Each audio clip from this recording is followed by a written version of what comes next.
Tom, can I start today with a big question that might shock some people? What on earth is Thanksgiving? I mean, people outside the US hear about it all the time, but many still don't really know what it is. And honestly, the first time I heard about it, I thought it was just a giant dinner where people fight over mashed potatoes. That's not completely wrong. Sometimes the mashed potatoes do become a battlefield, but I like how you started with that question. Because for a lot of learners, it's a mystery.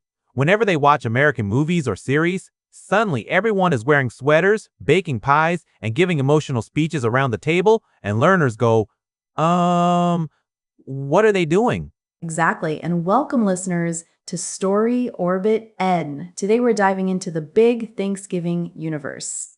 Actually, let me start by asking our listeners something. Have you ever celebrated Thanksgiving? If not, what do you imagine it looks like? Think about it for a moment. Now, Tom, give us your best explanation. What is Thanksgiving in the simplest way?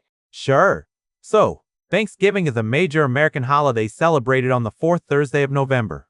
And the basic idea is that people come together to give thanks for what they have. The origins go back to the 1600s when English settlers and indigenous peoples shared a meal. But the modern version is more about family, food, and appreciation. You said settlers. Can you quickly explain that word? Because I feel like someone listening might think it means people who settle arguments or something. Good point. So, settlers means people who move to a new place to live there. It's from the verb to settle, which means to start living somewhere permanently. So in history books, settlers usually refers to Europeans who moved to America centuries ago. Great. And I like that you also mentioned appreciation. That is such a Thanksgiving word. Appreciation means gratitude or recognizing the good things you have. Listeners, repeat it in your mind. Appreciation. Speaking of appreciation, I appreciate pumpkin pie.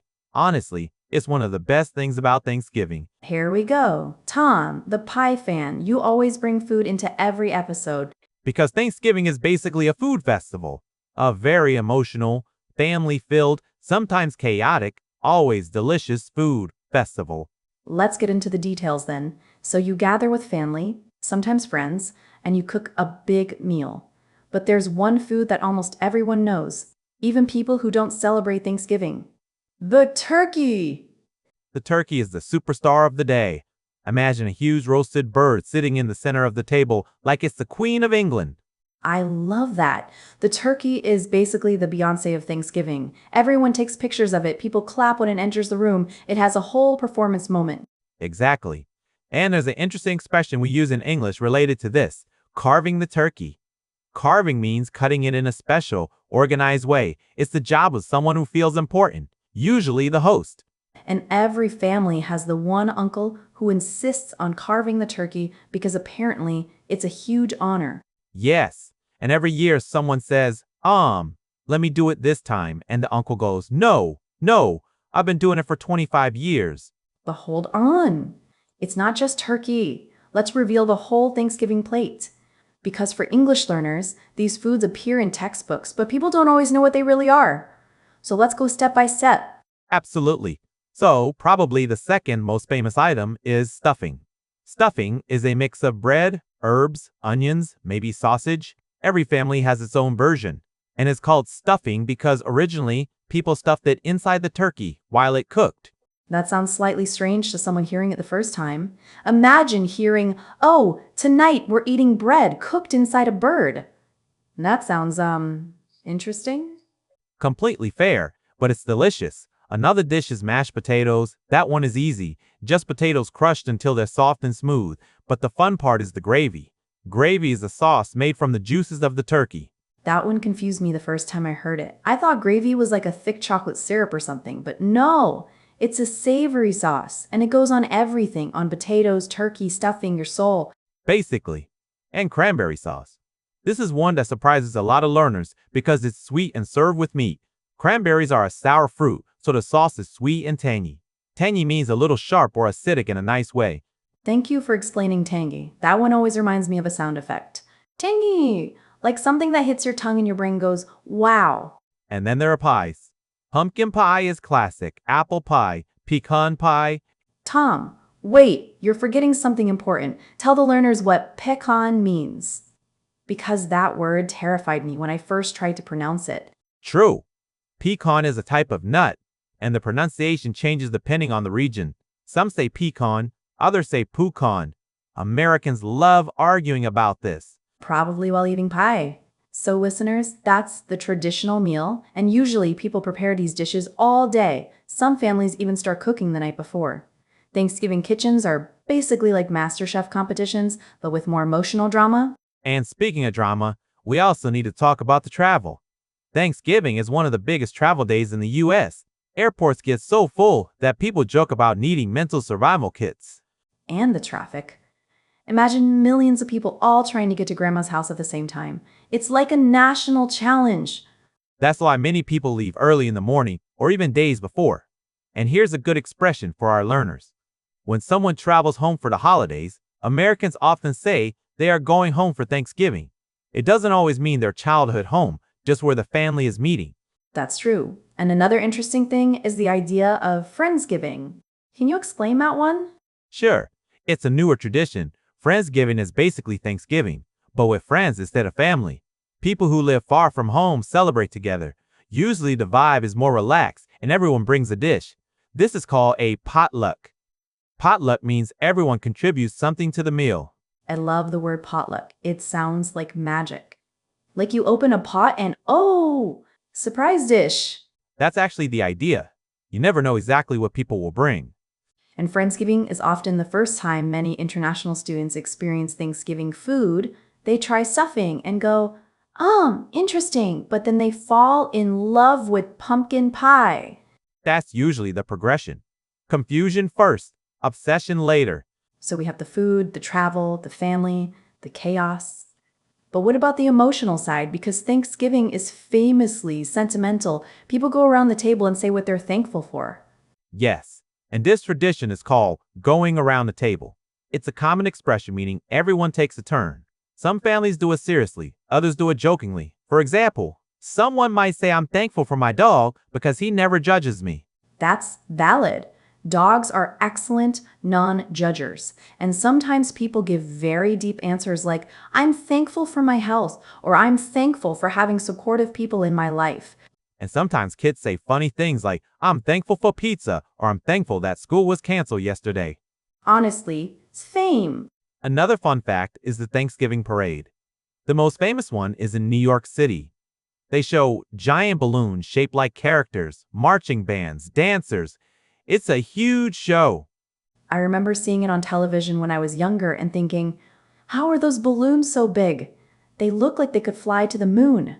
And people hold them with long ropes, like they're walking giant animals. So at this point, listeners probably have a full picture of Thanksgiving, food, family, chaos, emotions, travel, a giant turkey diva, huge balloons. It's a lot. Definitely a lot. But I think the best part is the atmosphere. It's cozy. People take a break from work, slow down, and enjoy being with others. Oh, and leftovers. Leftovers means food that remains after the meal. Thanksgiving leftovers are legendary. People make sandwiches with turkey and stuffing. They reheat mashed potatoes. They eat pie for breakfast. It's like permission to break all the food rules.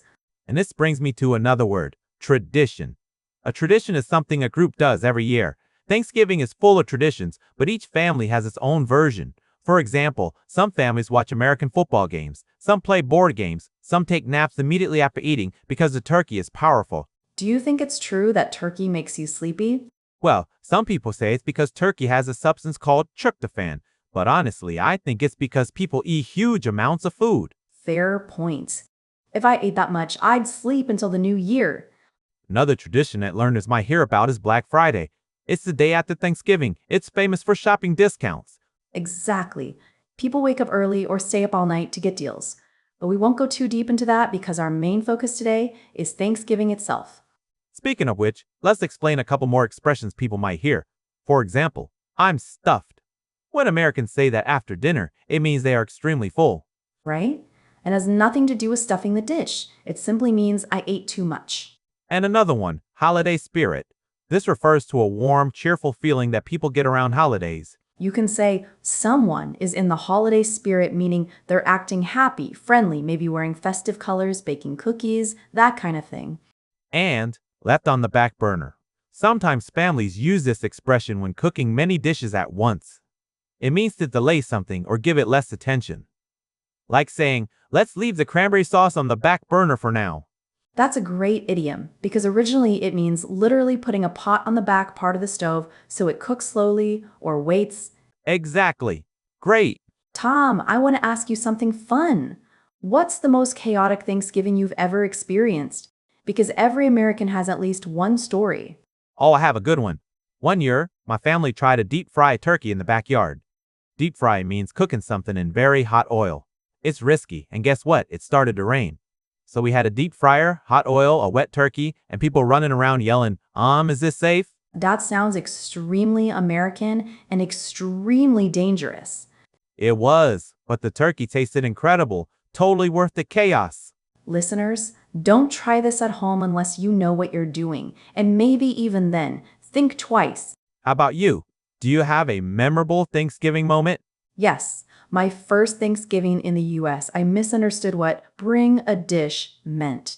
I thought it literally meant bring a plate. So I showed up with an empty plate in my hand, and everyone looked at me like, what is happening? Then I realized they meant bring a dish of food. That's adorable and very relatable for English learners because dish can mean the physical plate or the food you prepare. Exactly, and after that, they made me responsible for dessert every year because clearly I needed a safe task. That's a good vocabulary explanation, actually. Let's repeat it for the listeners. Dish can mean a plate, but in this context, a dish means a food item you prepare for a meal. I'm curious though, Tom, what do you think is the best part of Thanksgiving for someone learning English? Honestly, is the cultural insight. Learning a language means understanding the traditions behind it. When learners know what Thanksgiving is, suddenly movies, TV shows, social media posts, and conversations make much more sense. Plus, there are so many expressions and interesting vocabulary connected to food and celebrations. That makes sense. And also, it's an easy way to connect with Americans. If a learner says, I learned about Thanksgiving, people will love that. It shows interest in cultural curiosity. And curiosity is a powerful learning tool. Actually, here's a good word to teach. Host. The host is the person who organizes the event. They prepare the house, the food, or the schedule. If you're invited, you can say, thank you for hosting. And now that you say that, let's also explain guest. The guest is the person who comes to the event. So at Thanksgiving, if you visit someone else's house, you're a guest. Right. And it's polite to bring something small when you're a guest. Maybe a dessert or a drink. Or a plate, if you're me. No comments. Tom, do you think Thanksgiving is easy for English learners to understand? I think it becomes easy once they see the full picture. The biggest challenge is that Thanksgiving combines history, food traditions, family habits, and cultural moments. It's not just one thing, but once learners connect the dots, it becomes really fun. And I want to encourage our listeners to try something. Think of one thing you're thankful for. Say it out loud in English. It doesn't have to be perfect. Just speak. That's a great exercise. It practices gratitude and language at the same time. For example, you could say, I'm thankful for having time to learn English, or I'm thankful for good health, or I'm thankful for warm socks. Warm socks. Very important, especially in November. Absolutely. Another interesting part of Thanksgiving is that it teaches a useful grammar structure. In English, when we talk about gratitude, we often use I'm thankful for or I'm grateful for. For example, I'm grateful for my friends. You can also use a verb after thankful for, but then you need the ing form. Like I'm thankful for having supportive people. Great explanation. And listeners, when you write in the comments later, try using that structure. Before we wrap up, I think we should give a quick recap of the main vocabulary we talked about. Sure, we talked about settlers, which means people who move to a new place to live. We covered appreciation, which is gratitude. We explained carving the turkey, which is cutting it in a special way. Then tangy, which describes a sharp or sour but pleasant flavor. And pecan, which is a type of nut. Also potluck, which is a meal where everyone brings a dish. And leftovers, which is the remaining food after a meal. Plus back burner, meaning something you leave for later. And don't forget host and guest. Simple but important. True. And of course, tradition. That one appears a lot during holidays. Listeners, now it's your turn. Write in the comments one sentence using any of the words we talked about today. Or tell us what you would cook if you celebrated Thanksgiving. We want to see your creativity.